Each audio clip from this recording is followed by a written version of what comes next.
Hi, Michelle and Ranger here from Straw-Bearie Designs, and today we're going to show you how to make some dog toys. We're going to make 3 different dog toys. And the reason for this is one of Ranger's favorite toys. I bought it at the Dollar Tree, I've mended it twice, and it has absolutely no stuffing, and it's falling apart. So he needed some new toys. I'm going to show you how to make 3 different dog toys. I've got a little bone here. This is a sewing project. I have this one, which is a no-sew project. And I have this one, which is a no-sew project. So please join me and make sure you like and subscribe this video.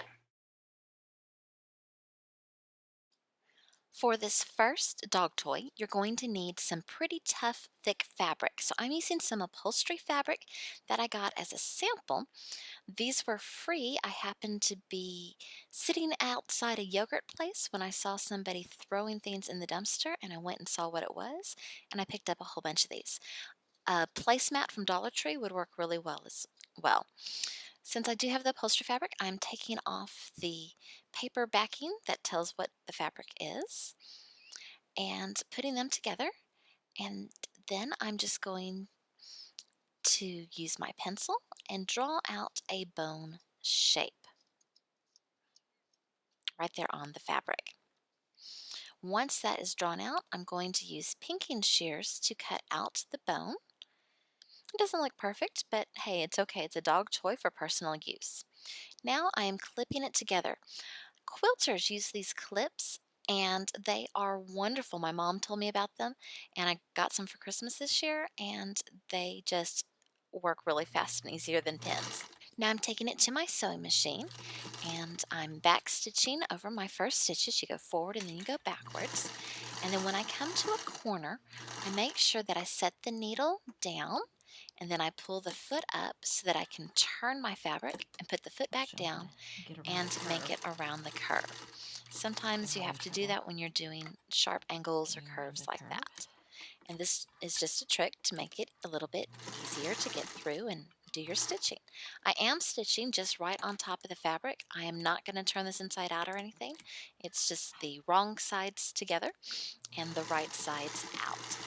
As you see, I'm getting through the bone. Here's another one where you can really see. I stop, make sure the needle's down, I lift up the foot, I turn the fabric, I put the foot back down, and then I can start sewing again.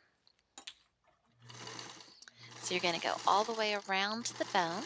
And here I don't even need to do that. I'm able to get the speed up so that I can go around those curves without having to stop so much. And then you're going to stuff it. I am just using the stuffing that came out of one of his old toys that he chewed to pieces. You want to break it up into little pieces so it's not in huge clumps, and I'm using a pencil to stuff it into the corners of the bone so that it can get really full in every area of the bone. Then I'm going to take it back to my machine. I'm just going to stuff it in there, sew that little end, and cut off all the little strings. And this little soft bone toy is done. All right, now for toy 2. This is a dog rope. So you're going to need some t-shirts. I used 3 t-shirts of 3 different colors, and you're going to need to cut 3 strips out of each of the 3 shirts. You can do this with scissors, or pinking shears would probably be better, or you could do it with a rotary cutter.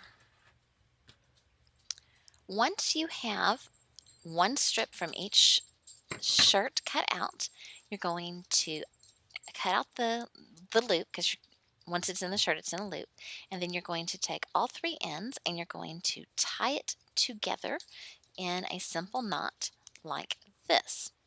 Now you need to find something heavy that you can set on your knot. I'm setting my sewing machine on top of it, and you're going to braid the 3 strips together, just a regular normal braid like you would do for your hair.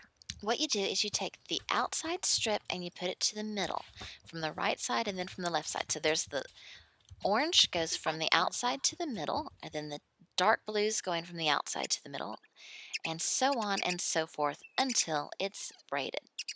Once it has made a braid, you are just going to tie the end in a knot, like we tied the top. You need to do this 3 times. Then you take the 3 braids that you have, tie them at a knot at the top, and then you braid the braids and tie a knot at the bottom, and you have a nice dog rope toy. All right, so for this one, all you need is a water bottle and a sock. Since Soldier Boy left a bunch of old socks, I'm just using one of his that's a little bit thicker.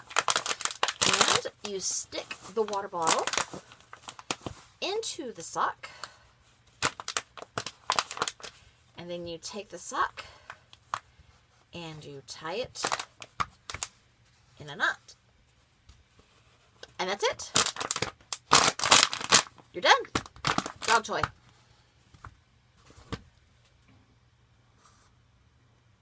Thank you for watching. I hope you enjoyed learning how to make these dog toys. Now, we have to see which one Ranger likes. So, Ranger, you want this one? You want this one? You want it? Yeah, that's for you. Good boy. Here is another one. And you can, this is also Scout, but Scout usually doesn't like to play with the toys. So, Ranger, you want this one? Oh, you do? Okay, go ahead. And, oh, that's kind of fun. All right, Ranger, give me that one. Drop it. Okay. I also made you this one. Yeah. Oh, we can play tug of war. Scott, you want to get on that too? Well, they are Ranger approved. So give this video a like and a thumbs up. Subscribe, tell all your friends, and have a great day crafting away.